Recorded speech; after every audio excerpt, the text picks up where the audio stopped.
Ayan, hallelujah. Sa pinagpalang umaga po sa ating lahat. Nagdadala po ba ang lahat? Naparito sa ating bahay sambahan. Ayan po ba? Ayan, bago po tayo magsimula, ating pong gagawin ang ating vlog ceremony. Pakibati po ang ating mga katabi ng 2 thumbs up, ikaw ay Charito. Tayo ay mga Charito kay Kristo. Ayan po ba? Yes, amen.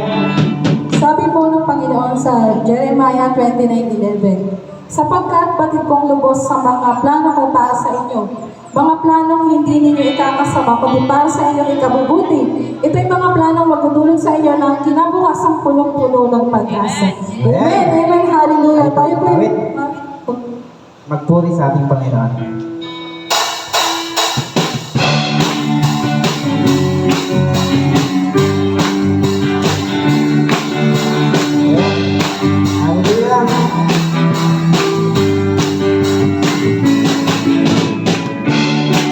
Salamat ang puso mo, O Diyos sa kabutihan sa katapatan mo.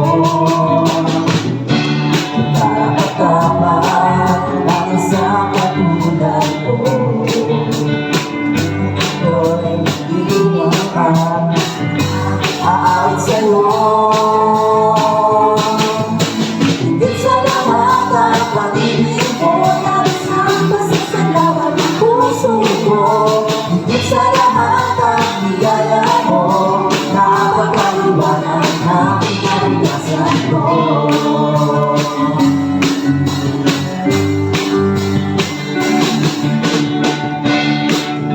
Takot sa lubungin pa ng bato, Jesus, sa piling mo ay masisimulan ko. Ang mangyari ay pagtitiwala ko. Jesus, ang hiwalay sa akin at sa'yo. Sa lahat ang pag-ibig mo, nais ang pasasalamat ng puso ko. Sa lahat ang biyaya mo, napakaliwanag ng kinabukasan ko. Sa lahat ang pag-ibig mo, labis ang pasasalamat ng puso ko. Sa lahat ang biyaya mo, napakaliwanag ng kinabukasan ko. Mas hihigit, wala nang mas nalabis sa bawat ng pag-ibig na aking nakamit. Wala nang mas hihigit, wala nang mas nalabis sa bawat ng pag-ibig na aking nakamit. Pag-ibig mo, nais ang pasasalamat ng puso mo. Hindi sa lahat ang biyaya mo, napakaliwanag. Hindi sa lahat ang pag-ibig mo, nais ang pasasalamat ng puso mo.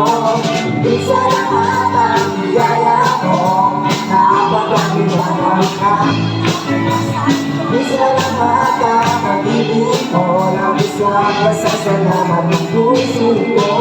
Hindi sa lahat ang biyaya mo, napakaliwanag. Napakaliwanag. Napakaliwanag. Sa kinabukasan ko. Hallelujah! Yes, Lord, tunay na higit sa lahat ng biyaya at pag-ibig mo.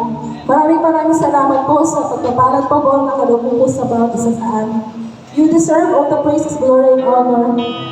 At sabi po sa mga awit 107 verse 1, purihin si Yahweh sa kanyang kabutihan. Pag-ibig niya'y tunay, laging tapat kailanman. Amen. Amen.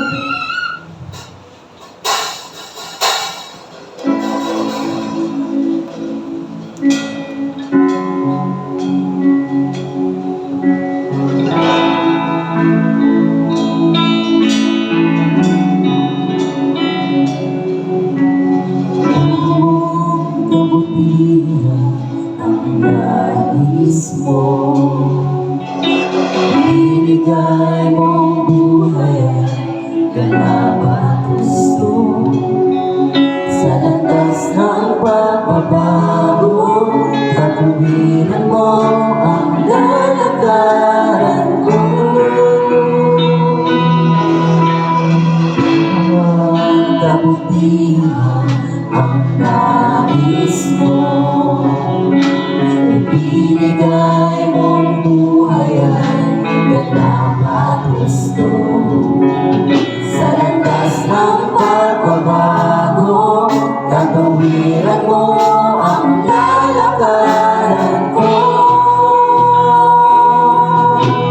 Diyos, ang kabutihan mo ay magpakailanman. Ikaw ang simula at katapusan. Hindi ka lang mamahalin, katapatan mo'y walang hanggan. Kabutihan mo'y magpakailanman.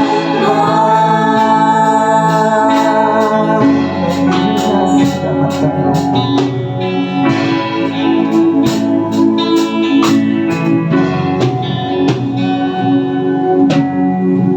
Sa kagandahan ng kalooban mo, nalarawan ng dakilang pag-ibig mo. Sa landas ng pagbabago, katuwiran mo ang lalakaran ko. Diyos, ang kabutihan mo ay magpakailanman. Ikaw ang simula at katapusan. Hindi ka na mamahalin, katapatan mo'y walang hanggan. Ang kabutihan mo'y magpakailanman. Diyos, ang kabutihan mo ay magpakailanman. Ikaw ang simula at katapusan.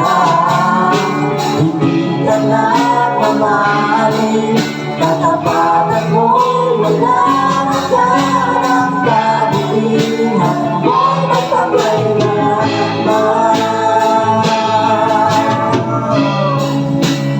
Salamat Panginoon. Kabutihan mo ang pagkaraang magpakailanman. Salamat po. Napakabuti mo po.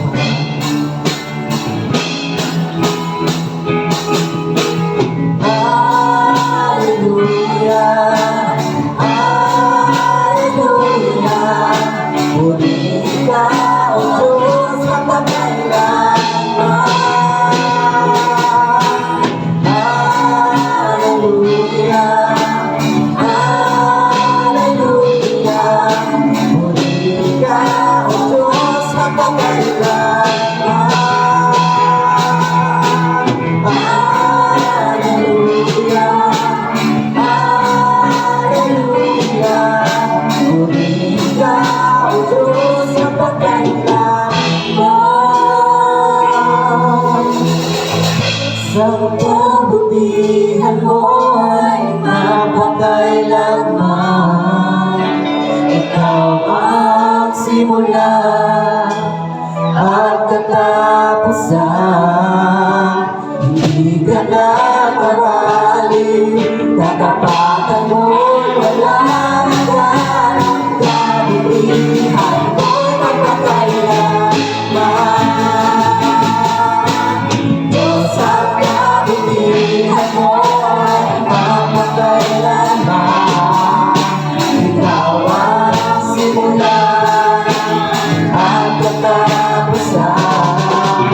Hindi ka na mamahalin, katapat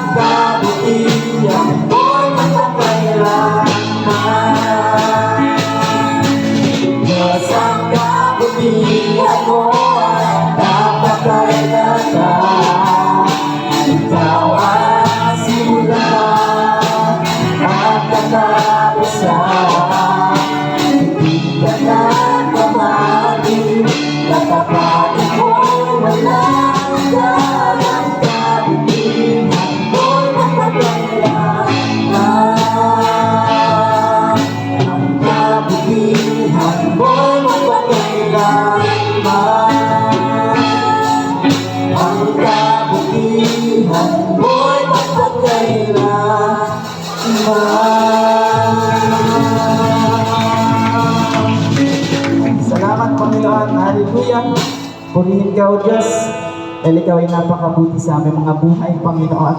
Tunay, Panginoon, ang kabutihan mo ay magpakailan, Panginoon, sa aming mga buhay. Salamat, Panginoon, dahil dakila ang iyong pag-ibig sa amin, Panginoon. Higit, Panginoon, ang biyaya, Panginoon, para sa amin, Panginoon. Maraming salamat, Panginoon, pagkat ang iyong biyaya ay sundulan sa aming lahat, Panginoon. Maraming salamat, Panginoon, sa tinapos mong gawa doon sa krus ng Kalbaryo, Panginoon. Tunay, O Diyos, na ikaw ay namatay para sa aming kaligtasan, para sa aming kagalingan, Panginoon. Salamat, O Diyos. Tunay na mabuti ka sa aming mga buhay, Panginoon. Salamat, Panginoon. Ikaw ang simula at katapusan, Panginoon.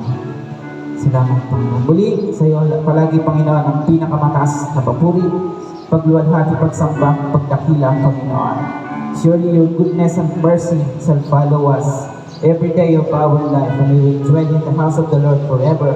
In Jesus' mighty name, and through the help of the Holy Spirit, I pray. Amen, amen, and amen.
Isang pinagpalang umaga po sa ating lahat. Isang pinagpalang umaga po sa ating lahat. And good morning sa lahat ng mga gwapo at magagandahang mga anak ng Diyos na naririto ngayon. Amen?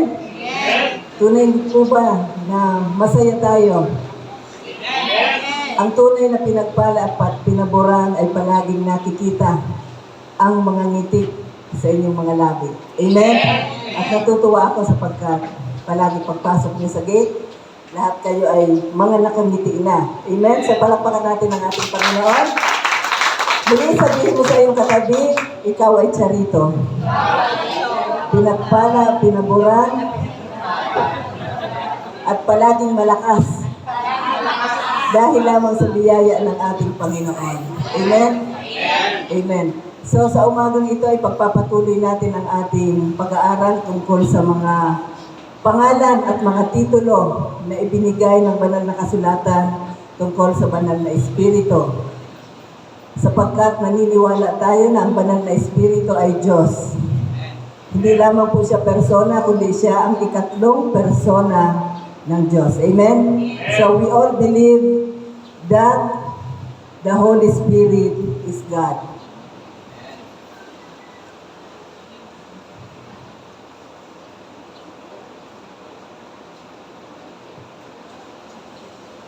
Sa mga nauna nating pag-aaral, inalam natin sino ba ang banal na Espiritu, and we provided ilang pong sagot. Who is the Holy Spirit? Basahin po natin, na lang hindi gumagana dito. Ayan. Pakibasa po ng malakas. He is a person, he has mind, emotion, and will. He does personal actions. So, ang banal na Espiritu ay Diyos. Siya ay persona. Siya ay may isip, may damdamin, at may kalooban. At siya ay gumagawa ng mga personal actions. At pinag-aralan din natin ang the deity of the Holy Spirit. Ilan po ang answer dyan? Ilan? O, ilabas nyo na yung inyong mga, ayan, 5. Pakibasa nga po.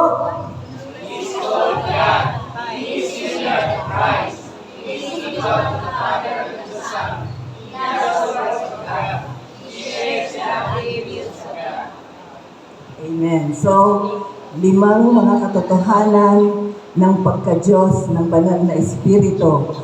And last week, mind you, hindi ko na po ipapaliwanag yung who is the Holy Spirit. Hindi ko na rin po ipapaliwanag yung the deity of the Holy Spirit sapagkat alam ko, maliwanag na yun sa inyo at alam ko may mga notes po kayo dyan. Amen? So ngayon po, anong pag-aaralan natin? Names and titles of the Holy Spirit. And mind you, last week pinag-aralan na rin natin ang unang 5. So, ngayon, ipagpapatuloy natin yung number 6 hanggang number 10. So, magkaroon tayo ng quick review.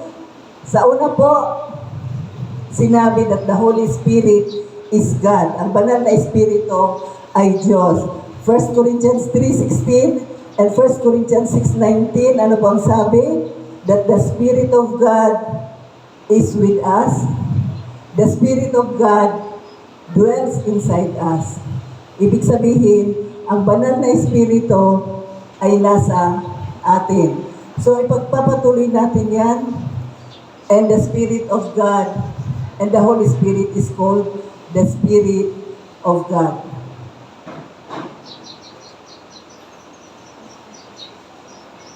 And number 2, the Spirit of the Lord. Bakit the Spirit of the Lord? The Spirit of the Lord sapagkat ang Espiritu ng Diyos ay nasa atin. Ang sabi sa Acts 10:38, and God anointed Jesus. Pag sinabing the Spirit of the Lord, it's all about the anointing of God in Jesus Christ through the Holy Spirit. Same anointing na ipinagkaloob ng Diyos kay Jesucristo, yun din ang anointing na natanggap ng mga anak ng Diyos. Say amen. Amen. So, 2 Corinthians 1:21-22 says, we are anointed through the anointing of the Holy Spirit, guaranteeing what is to come. So, nagpalakas ng loob sa atin yan sapagkat ang sabi, anumang mga bagay, pinaplano at gagawin natin, ang pangako ng Biblia, tayo'y magtatagumpay. Amen? So, bakit ka manghihina? Bakit ka manghihina? The Spirit of God, isipin mo, 24/7 kasama mo. 24/7 kasama mo, saan ka man magpunta, ano man ang ginagawa mo, kasama mo. Kaya yan palang magpapalakas sa'yo. And the Spirit of the Lord is in you, ibig sabihin, same anointing na ibinigay ng Diyos through the Holy Spirit kay Jesus Christ, nasa atin din. At ito ay garantiya na tayo ay magtatagumpay din. Amen? The Spirit of Christ. Bakit the Spirit of Christ? Because similar po ang Holy Spirit to Christ. Sabi diyan po sa John 14:16, another of the same kind. Naalala niyo yung salitang alos? Naalala niyo yung salitang alos? Same kind. Another similar to Christ. Binigay, bumaba ang banal na Espiritu, same kind as Jesus Christ. Number 4, the Spirit of truth. Napag-aralan natin na walang kasinungalingan sa Diyos, walang kasinungalingan sa Panginoon, at walang kasinungalingan sa langit. Amen? Ang sabi sa Biblia, no one who makes a lie will inherit the kingdom of God sapagkat hindi isinungaling ang Espiritu. Tinatahanan ka ng Espiritu, so walang kasinungalingan sa mga anak ng Diyos. Amen? Amen. Dapat tayong lumalakad sa katotohanan lamang. And number 5, ano po ang number 5? The Spirit of Grace. Tinatahanan tayo ng Espiritu Santo at tinawag ito Espiritu ng Biyaya. So, tayo na tinatahanan ng Espiritu ng Biyaya, it enables us to be more gracious. Sabihin mo sa katabi mo, mapagbiyaya ka. But not in your own strength. Hindi sa ating kakayanan, but by the empowerment of the Holy Spirit who is the Spirit of grace in us. So ano implikasyon nito? Sabi natin last week, hindi tayo nagiging judgmental. Amen? Walang anak na Diyos na judgmental. We are more understanding. We are more forgiving and we are more gracious. Bakit po? Because the Spirit of grace dwells in you. Nasa iyo ang banal na espiritu, ang espiritu ng biyaya. So dapat natural na sa atin ang mapagbiyaya, mapagpatawad. Pag sinabing mapagpatawad, hindi ka nagtatanim ng sama ng loob. Amen?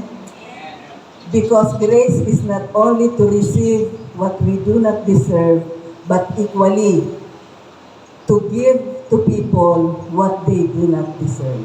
Amen? Natural, nagagalit tayo minsan pag may ginawang hindi maganda. Pero it comes out naturally pag nahimasmasan ka, nagpapatawad ka. Amen? Siyempre, hindi ko naman sinasabi na, sinabi ng banal na kasulatan, magkasala na ako sa iyo kasi patatawarin mo ako. No. Sa mga anak ng Diyos, nagagalit po bang mga anak ng Diyos? Yes. Ako nagagalit ako. But the Holy Spirit will convict you sapagkat nasa iyo ang espiritu ng biyaya. Dahil pag nagpatawad ka, hindi pa humihingi ng tawad ang tao na nagkasala sa iyo, pinatawad mo na, ang tawag dyan, biyaya. Pero pag hindi ka nagpatawad, ang tawag dyan, disgrasya. Amen? Amen. Amen? So moving on, bago po tayo magpatuloy sa number 6, tayo po muna ay manalangin. Hallelujah, hallelujah, hallelujah. Maraming salamat Panginoon sapagkat ikaw ang Diyos na hindi nagbabago noon, ngayon at magpakailanman. Ang iyong pag-ibig ay hindi nagmamaliw at ang iyong katapatan ay palaging bago sa araw-araw. Panginoon, maraming salamat sa araw na ito ang iyong mga anak ay iyong pinagpala at pinaburan at natagpuan mo sa iyong bahay-sambahan. Napakasaya, Panginoon, na magpuri at magpasalamat sa iyo na sama-sama ang iyong mga anak, Panginoon. Lord, thank you sa umagang ito. Ikaw lamang ang maitaas. Ikaw lamang ang mapapurihan. Salamat, Panginoon, because you always inhabit the praises of your people. Salamat, Lord, ikaw ang aming tagapagturo. Ang banal na espiritu ang magtuturo sa amin sa mga katotohanan ng aming pag-aaralan sa umagang ito. Pinupuri ka namin, Ama, sa pamamagitan ni Jesus at sa kapangyarihan ng banal na Espiritu Santo. In Jesus' name, Amen, Amen, Amen. Palakpakan po natin ang ating Panginoon. So, let's move on. Let's move on. Tayo po ay magpasimula na. Ano po ba ang number 6? Ayan. The Spirit of Life. Espiritu ng buhay. Romans 8:2. For the law of the Spirit of life in Christ Jesus has made me free from the law of sin and death. What is the law of sin and death? Yan po ang unang katanungan sa bersikulo na yan. What is the spirit of death? Nakalagay dyan. The law of sin and death. So what is the law of sin and death? It is the power of sin that leads to death. Kapangyarihan ng kasalanan na patungo sa kamatayan. Kaya nga ito ay tinawag the law of sin and death. Sapagkat kung nasaan po ang kasalanan, nandoon ang kamatayan. Bakit pumasok ang kamatayan?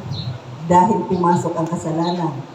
Natatandaan niyo ang sabi ng Diyos kay Eva at Adan, if you eat of this fruit, you will surely die. At ano ang nangyari? Disobedience. At nung sila'y nag-disobey, nandoon na po yung kasalanan. Kaya ang kasalanan at kamatayan ay magkasama. Pag nandoon ang kasalanan, nandoon ang kamatayan. The law of sin and death, the power of sin that leads to death. Ano ang implikasyon po nito? Sabi ko nga nung nakaraan, hindi lamang natin pag-aaralan ang mga pangalan at titulo na ibinigay ng banal na kasulatan sa Biblia, kundi kailangan maintindihan natin ang implication nito at ang application nito sa buhay natin ngayon. So anong implikasyon po nito sa atin? Ang implikasyon na tayo ay tinatahanan ng Espiritu ng buhay, hindi lang sa tumanggap tayo ng buhay, kundi sa pagkatotohanan, the Spirit of life in Christ Jesus has set us free from the law of sin and death. Pinalaya na po tayo. Pinalaya na po tayo dito sa law of sin and death. Ibig sabihin, hindi na tayo alipin ng kasalanan. Pinalaya na tayo sa tanakalaan kasalanan. So napakaganda po. Pinalaya na tayo sa tanikala ng kasalanan. We are free from the law of sin and death. Bakit? The Spirit of life enables you to enjoy real life in Christ and not in sin that leads to death. Kapag ikaw ay na kay Kristo, ang banal na Espiritu, sa makatwid bagay ang Espiritu ng buhay, ay aakayin ka na ma-enjoy mo ang buhay na ito, yung journey natin dito sa mundo, kay Kristo, hindi ka mag-i-enjoy sa kasalanan. Amen? Amen. Hindi po itinatanggi. Napakabalanse ng Biblia. Hindi itinatanggi na may kasiyahan sa kasalanan. Maraming mga tao, Old or New Testament, na nag-enjoy sa kasalanan. Kaya hindi po yan itinatanggi. Pero po ano ang nangyari? May kasayahan sa kasalanan dahil kung wala, hindi yun magiging tukso kanino man. Tama po ba? Tama po ba? Pero tandaan, ito po yung warning sa atin. Tandaan, ang kasiyahan sa kasalanan ay pansamantala. Hindi po yung pansamantagan. You will enjoy for a moment, but that is not final. Subalit ang disgrasyang hatid nito ay pangwalang hanggan. Amen? So saan ka? Sa pansamantala o sa pangmatagal? Amen? Mahihindar yung iyong kasiyahan. Pansamantalang kasiyahan na ang kaakibat nito ay walang hanggang pagdurusa. Ang sabi ni Jesus sa babaeng Samaritana sa balon ni Jacob, babae, ang sino mang uminom sa tubig na nanggagaling sa balon na ito ay muling mauuhaw. Ang tubig na ibibigay ko, pag ininom mo, hindi ka na mauuhaw. Amen? So ang tunay na satisfaction, ang tunay na fulfillment ng buhay ay nasa ating Panginoong Jesus. Amen? Ang banal na Espiritu ay inaakay tayo na ma-enjoy ito sa araw-araw ng ating buhay. Amen? Sino dito ang mga nag-i-enjoy sa kanilang buhay araw-araw? Paggising sa umaga, nandoon na ang ngiti. Gawin nating habit, pagdilat ng mata nakangiti. Bakit? Sinasabi mo ay ang charito eh. Paggising mo sa umaga, pag unat mo ng kamay, sabihin mo ay ang charito. Kahit walang nakakakita sa iyo, nakangiti ka sapagkat nakikita ka ng Diyos. Nagagalak, natutuwa ang Diyos sa iyo. Ang galing ng anak ko na to, talagang ini-enjoy ang buhay na aking ibinigay. Ang sabi ng iba, kailangang mag-asawa para sumaya ang buhay. So nakatingin sa pag-aasawa para sumaya. Hindi naman. Hindi naman lahat ng nag-asawa ay sumaya. Yung iba nga, hindi pa nag-aasawa. Masaya na. Yung iba naman, hindi pa nag-aasawa. Dami ng problema. So, garantiya ba na pag nagkaasawa ay masaya? Daming babaeng umiiling. Nakikita ko yan kahit naka-side view ako. Hindi daw. Kasi nung dalaga, wala pang asawa, masaya naman. Nung nagkaasawa, aba, hindi na masaya. Pero pag ang asawa mo ay anak ng Diyos, masayang tunay. Amen? Amen. Ang sabi ng iba, magkaroon lang ako ng magandang bahay, magkaroon lang ako ng kotse, magkaroon lang ako ng ganito, ganyan, masaya na.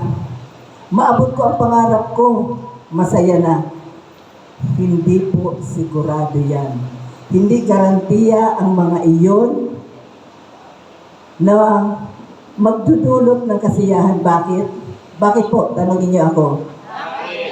Ang kasiyahan ay hindi kayang ibigay ng tao, hindi kayang ibigay ng bagay na mula sa mundong ito. Ang tunay ng kasiyahan ay nasa Panginoong Jesus. Amen? Ang tunay na kasiyahan ay nasa Panginoong Jesus. Amen? Then when you begin to realize that you are in Christ and you are indwelt by the Holy Spirit, the moment na nalaman mo, naranasan mo si Kristo at ikaw ay tinatahanan ng banal na Espiritu, the Spirit of God, of life, the Spirit of life, sasabihin ko sa iyo, you have life inside. Hindi mo kailangang humanap ng buhay sa labas. Amen?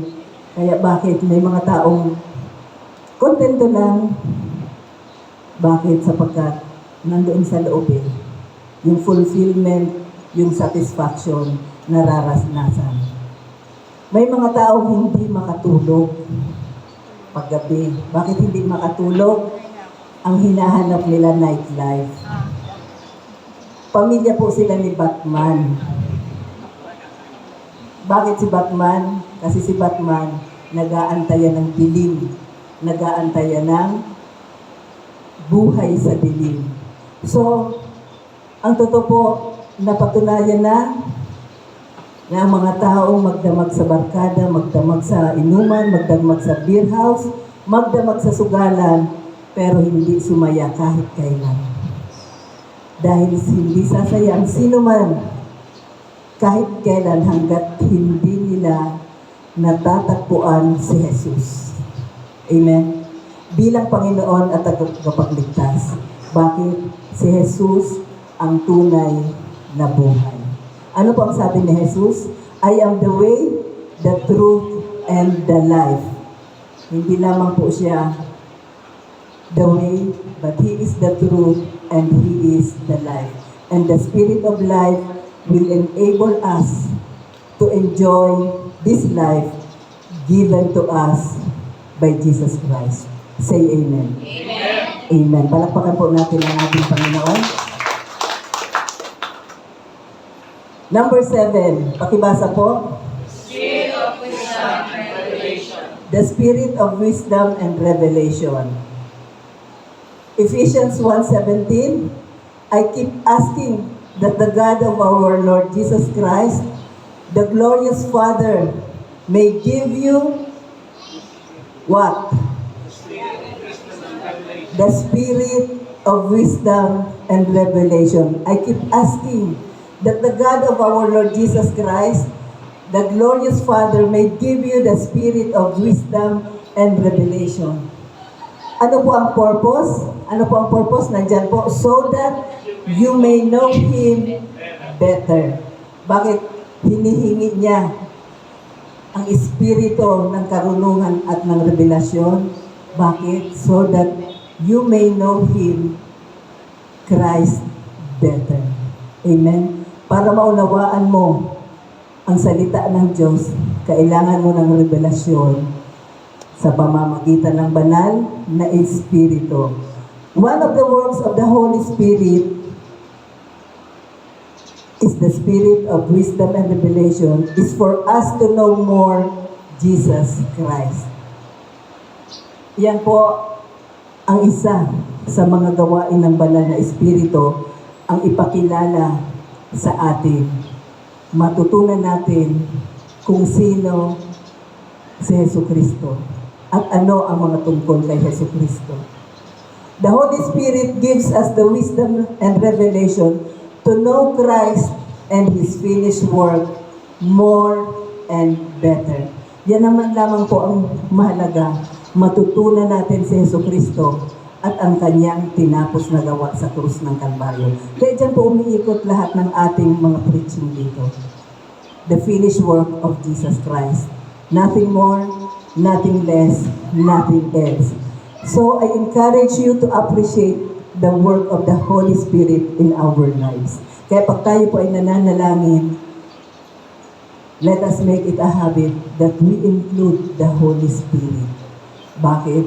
Only the Holy Spirit will give us the wisdom and the revelation to know Christ and His finished work on the cross more and better.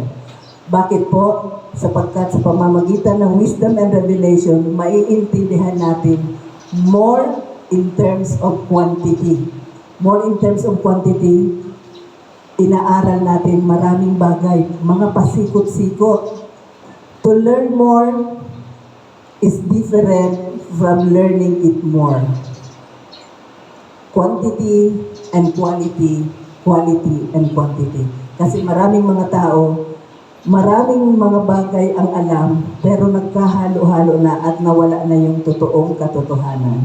Amen? Kaya nga, ang sabi ko last week, kailangan sa Espiritu na nasa atin, na di-discern natin. Tama ba ang preaching? Tama ba itong preaching na ito? Kailangan palagi nakikita natin yung biyaya. Kailangan palagi nakikita si Jesucristo. Bakit?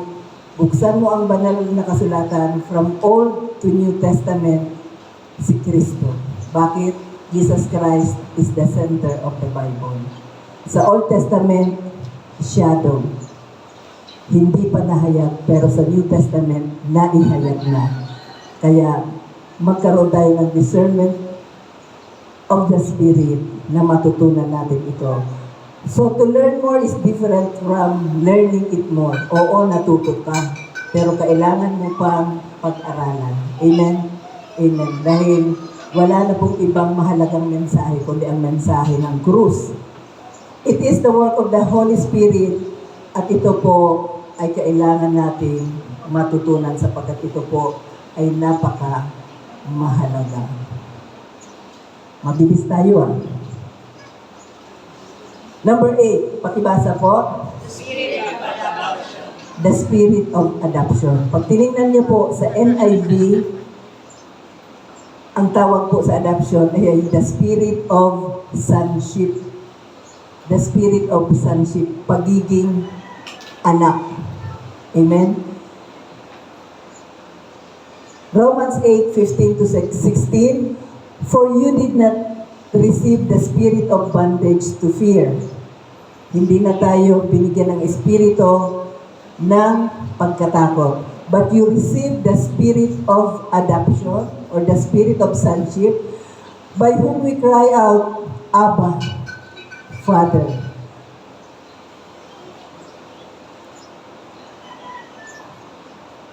We cry out, Abba, Father. Paano natin nalaman? The Spirit Himself, verse 16, the Spirit Himself bears witness with our spirit that we are children of God. So the Spirit of adoption or the Spirit of sonship. Dahil ang banal na Espiritu, siya ang nag-a-assure sa atin. Siya ang nagpapatotoo sa atin ng pagiging anak natin ng Diyos. Kaya pag tinanong, paano mo sigurado na ikaw ay anak ng Diyos? Anong sagot mo? Because the Spirit of God tells me, the Holy Spirit tells me that I am His child. Amen? Kaya sigurado ka. Tandaan mo to, Romans 8:15-16. The Spirit Himself bears witness with our spirit that we are children of God. Ang Espiritu ng Diyos, sinasabi sa ating Espiritu na tayo ay mga anak ng Diyos. Kaya pag may nagsabi, anak ka ng Diyos, hindi alam. Bakit? Hindi niya alam ang banal na Espiritu Kaya tayo, confident tayo. Bakit nasasabi natin na anak tayo ng Diyos? Because the Spirit Himself testifies or witness in our spirit that we are the children, we are God's children. So tandaan niyo yung versikulo na yan, Romans 8:16. Walang pagdududa.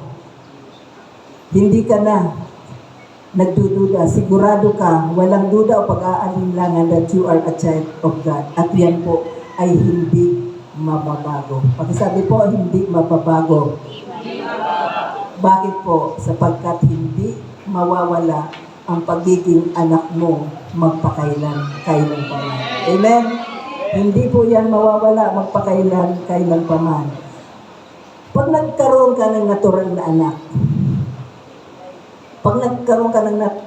na anak, you have no choice but to accept. Amen? Pag nanganak ang asawa mo, walang magagawa ang lalaki, kailangan tanggapin. Sapagkat anak mo yan. Pero sa adoption, you have to choose to adopt the child. Nag-decide ka eh. Alam mo dati sa Roman, sa Greek, bago mag-ampon ang hari, marami siyang pagpipilian. Hindi kagaya ng pag nanganak, wala kang magagawa, tanggapin mo yan. Pero dati, kaya mahalaga ang adopted child. Kasi pinili yan. Dumaan yan sa pagsusuri bago niya yan i-a-adapt. Kaya wala kang gagawin, pag in-adapt mo yan, anak mo na yan. Amen? Nag-decide po ang Diyos.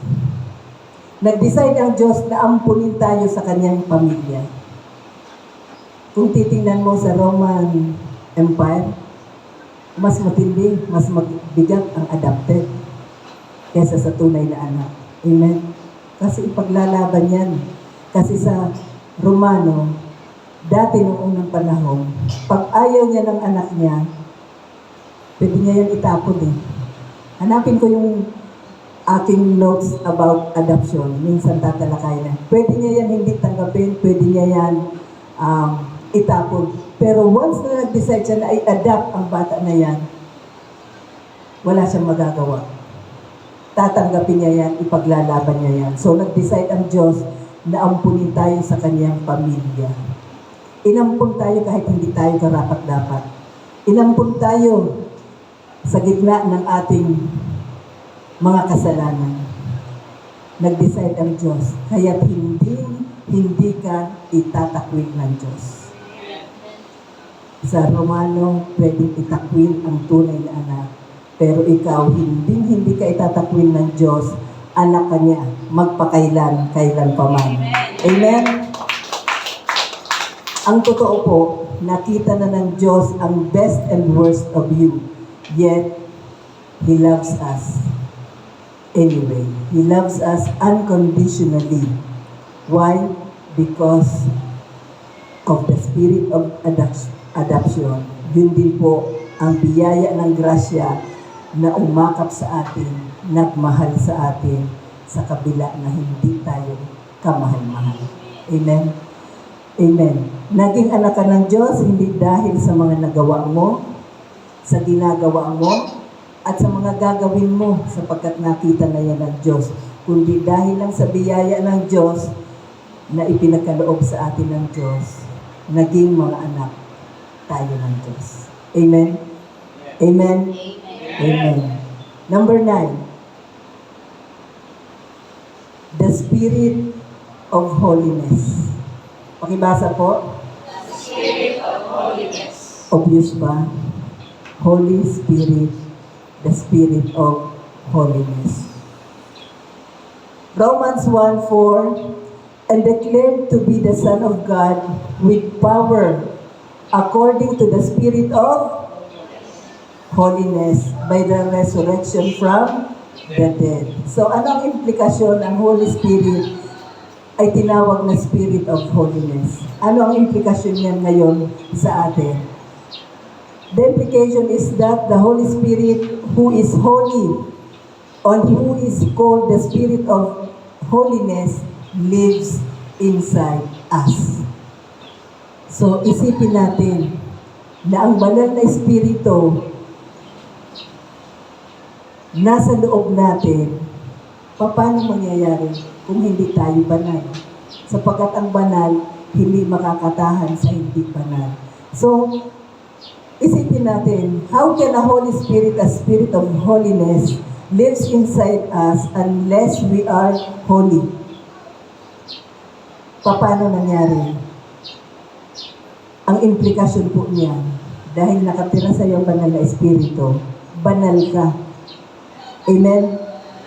Sabihin mo sa sarili mo, banal ako.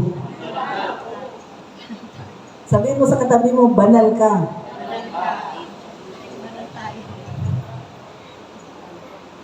Oh, maraming nagtatawanan. Bakit? Ano ang problema? Ba't natatawa ka? Dahil hindi ka makapaniwala na banal ka.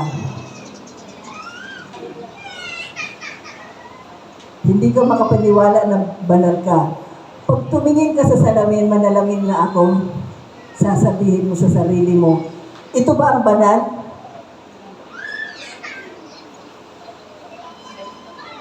Kasi nakatingin ka sa mga ginawa mo at ginagawa mo. Kaya hindi ka makapaniwala. Ayaw mong paniwalaan. Ito, banal. Dapat ngayon, pagising mo sa umaga, hindi ka lang uunat at sasabihin mo, I am Charito. Ngingiti ka. Dagdagan ko ngayon. Manalamin ka at sabihin mo, banal ako. Amen? Amen? Tapos, nagdududa ka na ngayon. Lalo kang nagduda. Sinabi mo sa asawa mo, banal ako. Ang sabi ng asawa mo, we. Ikaw, banal? So lalo kang nagduda, nanlumo ka na. Tandaan po natin, hindi ka pwedeng tahanan ng banal na espiritu maliban na ikaw ay banal. Amen? Kasi hindi pwedeng magsama ang banal at hindi banal. Tinahanan ka ng banal na espiritu, I therefore conclude, banal ako. Amen? Sabihin mo muli sa sarili mo, banal ako. So the mere fact na tinatahanan ka ng espiritu ng kabanalan, you are holy and you are made holy. Amen? Totoo. Dahil ang sabi sa Ephesians 4:24, to put on the new self created by God in true righteousness and holiness. Amen? 1 Corinthians 1:30, He is our redemption. He is our righteousness. He is our holiness. So, banal tayo dahil kay Kristo. Huwag mo pong pakiramdaman. Huwag mong hanapin sa pakiramdam. Paniwalaan mo. Amen? Paniwalaan mo. Kailangan walang alinlangan dahil ang nakikita mo kasi sa salamin ay ang katawan mo.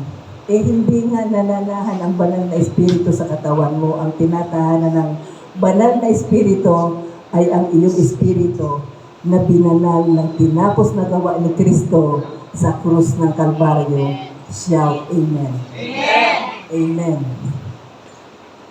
Hebrews 10:14, for by one sacrifice He has made perfect for those who are being made holy. So, ilang sakripisyo po? Ilang sakripisyo? Isa lang. So, napaka-importante po yung word na perfect. T-E-L-E-O lang po yan. Ang Greek word po ay teleo, pero po ang grammar niya po ay perfect tense. Ibig sabihin po, pag perfect tense, completed action with ongoing result. So, ano ang resulta na ikaw ay perfecto na? Forever those who are being made holy. Ang Greek word naman po niyan ay hagaso lang. Hagaso. Ang grammar naman po niya ay nasa present tense. Ibig sabihin, dahil present, ngayon na. Ngayon na. Ngayon na ikaw ay perfecto na. Ikaw ay banal na. Ngayon, dahil pinerpekto ka na ng resulta ng ginawa ni Kristo sa krus ng Kalbaryo, banal ka na. Kailan po? Kailan ka banal na? Ngayon. Dahil nasa perfect tense. Pero ito po ay nasa passive voice. Ano naman po ang ibig sabihin? Hindi mo po binanal ang sarili mo. Hindi dahil sa ginawa mo, ginagawa o gagawin pa, hindi po yun ang rason. Hindi mo binanal ang sarili mo, hindi ka naging banal dahil nag-ayuno ka 40 days and 40 nights. Hindi ka nagpagupit. Mahaba ang iyong damit at marami ka pang ginagawa at gagawin para sabihin mong ako ay banal. Amen? Amen. Hindi po yun ang rason. Tayo ay naging banal dahil sa tinapos na gawa ni Kristo sa krus ng Kalbaryo. Amen? Amen. Ngayon ikaw ay banal na. Bakit? Dahil pinerpekto ka ng isang sakripisyo ni Kristo sa krus ng Kalbaryo. Kaya walang kaduda-duda na tinatahanan ka ng espiritu ng kabanalan. Nasa iyo ang espiritu ng kabanalan. Amen? Sa makatwid bagay ang banal na espiritu. Amen. Talagang mabilis. Okay. Number 10. I close with it. The Counselor. Ayos. The Counselor. John 14:26. But the Counselor, who is the Counselor? The Holy Spirit. And who is the Holy Spirit? The Counselor, whom the Father will send in my name, will teach you how many things? And will remind you of everything I have said to you. So, the Counselor, the Holy Spirit, whom the Father will send in my name, will teach you all things and will remind you of everything I have said to you. So, the Counselor is the Holy Spirit. Maliwanag po yan sa atin. At ituturo sa iyo ang lahat, all things. Kaya nga po, tinawag siya the Counselor. John 14:16. And I will ask the Father, and He will give you another Counselor. Ang Greek term po ay Parakletos, to help you and be with you hanggang kailan? Forever. The Greek word is Aion. So bago bumaba ang Holy Spirit, meron ng Counselor. Tama po ba? Meron ng Counselor. Sino po ay yung unang Counselor? Sino po ang unang Counselor? Jesus Christ. Kasi sabi nga, and I will ask the Father and He will give you another, yung Counselor, another, to help you and be with you forever. Si Jesus po ang unang Counselor, and then I will give you another. Remember the word alos? Similar to Christ. Another of the same kind. Another Counselor. To be with you forever. Pag sinabi pong ayon, meaning forever, ibig sabihin no ending. No ending. Walang katapusan, ibig sabihin hindi ka iiwan ng banal na Espiritu. Amen? Hindi ka iiwan ng banal na Espiritu. Kaya hindi natin wini-welcome ang banal na Espiritu sapagkat kasama natin siya. Hindi ka iniiwanan kahit kailan. Hindi po siya labas-pasok.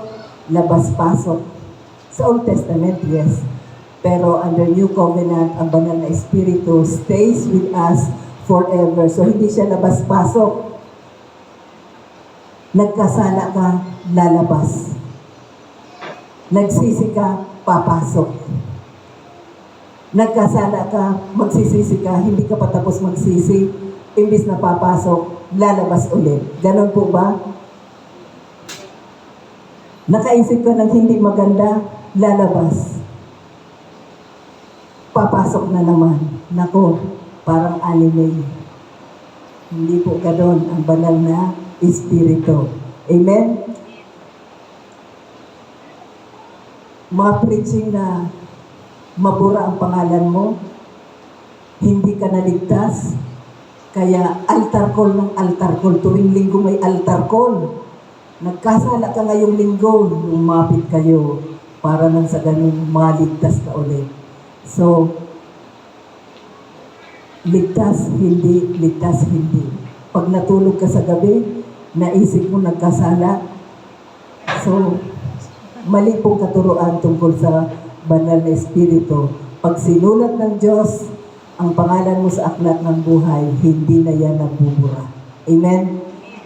Pag naniniwala ka at naniniwala tayo na isinulat na ang mga pangalan natin sa aklat ng buhay, ano man ang mangyari, nakasulat na, ligtas ka na, banal ka na, nasa iyo ang banal na espiritu.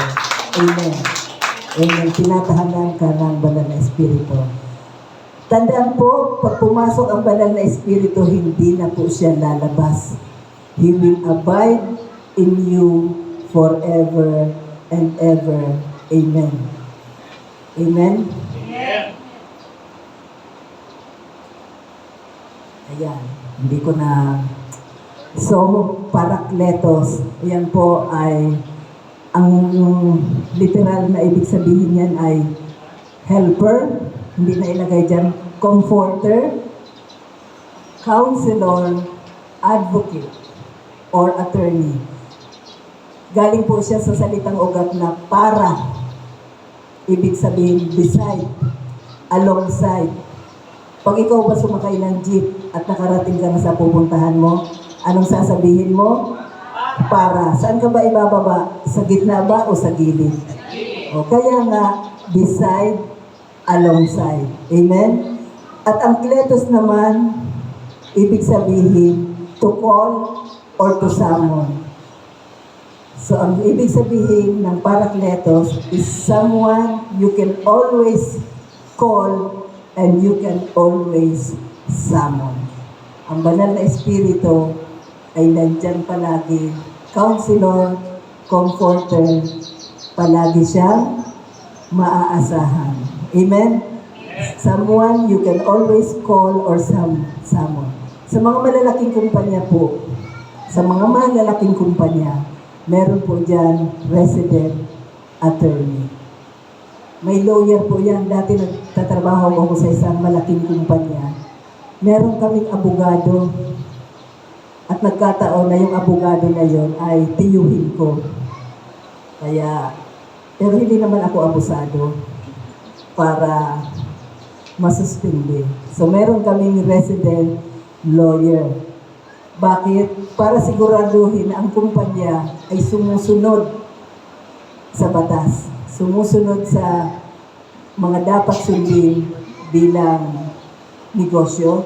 Maging ang presidente po natin ay meron pong presidential lawyer to check na hindi po siya lumalabag sa konstitusyon or legality na kailangan ma-observe dahil pag siya ay lumabag, pwede siyang ma-impeach, pwede po siya maalis sa pwesto. So malalaking kumpanya, maging ang presidente, ay may mga abogado.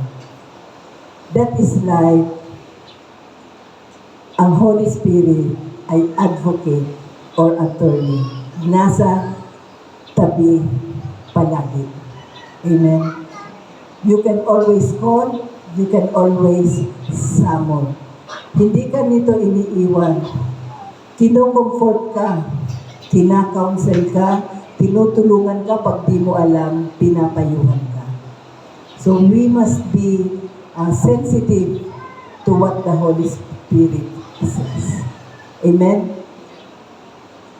Inaaliw tayo sa kalungkutan at kung kailangan natin ng guide, gina-guide ka. Marami lang kasi mga anak ng Diyos, gina-guide na, kumukontra pa eh. Kaya, consequence yun.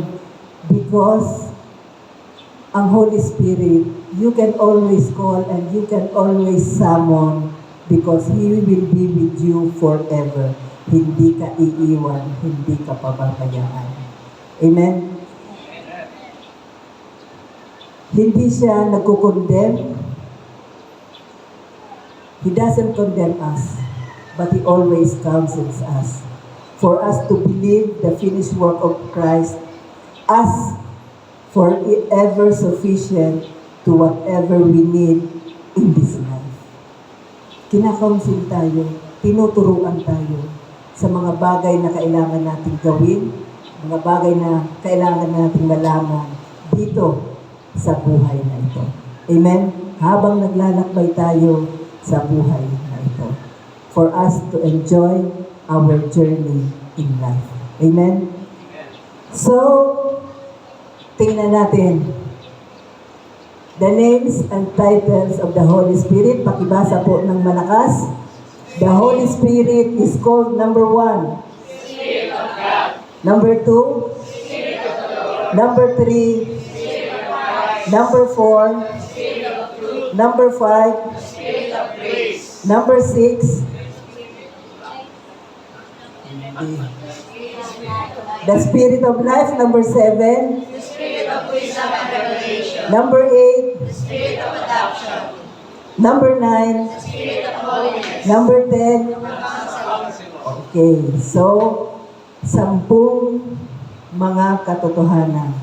So maaaring iisipin natin, anong halaga niyan? Anong gagawin ko dyan sa 10 katotohanan na yan? Bukas, padre de pamilya ako, magtatrabaho ako. Nanay ako, anong gagawin ko dyan sa 10 katotohanan na yan? Nasa bahay ako, maglalaba ako, magluluto ako, nagtatrabaho ako, yung mga pumapasok sa opisina. Anong kahalagahan yan bukas sa aking pagpasok sa opisina? Sa mga estudyante,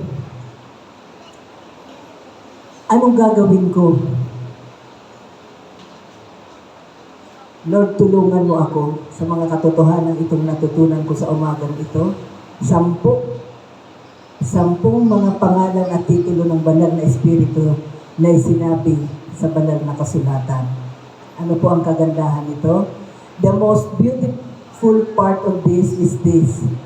The Holy Spirit lives inside you, and the Holy Spirit abides with you forever, and He has made you His temple. Amen? Pakibasa po muli. The most beautiful part of this is this. The Holy Spirit lives inside you, and the Holy Spirit abides with you forever, and He has made you His temple. Amen. 1 Corinthians 6:19. Or do you not know that your body is the temple of the Holy Spirit who is in you, whom you have from God, and you are not your own? Yan. So, kailangan may life application para malaman mo ano ang gagawin mo. So, life application number 1. Ulit. Hindi sabay-sabay at hindi malakas. Number 1. Number 2. Number 3. Number 4. Number 5. Number 6. Number 7. The spirit of wisdom and revelation. Number 8. I have the spirit of adoption. Number 9. I have the spirit of holiness. Number 10. I have the spirit of counsel.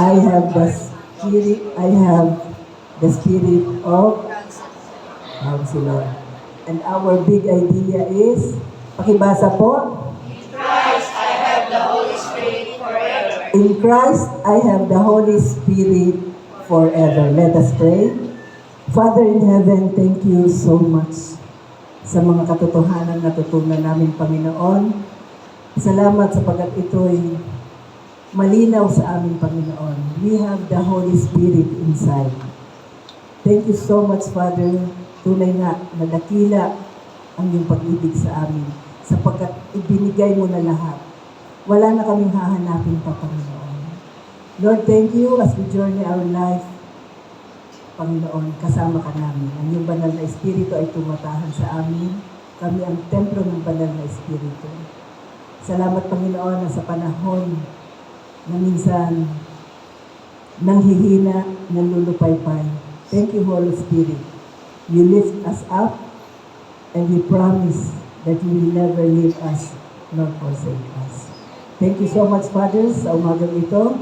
Ikaw lamang ang aming pinupurit, pinasasalamatan sa pangalan ni Jesus. Amen, amen, amen. Ang po natin ang ating Panginoon. Inaanyayahan po sa dakong unahan ang may mga bahagi sa ating Holy Communion.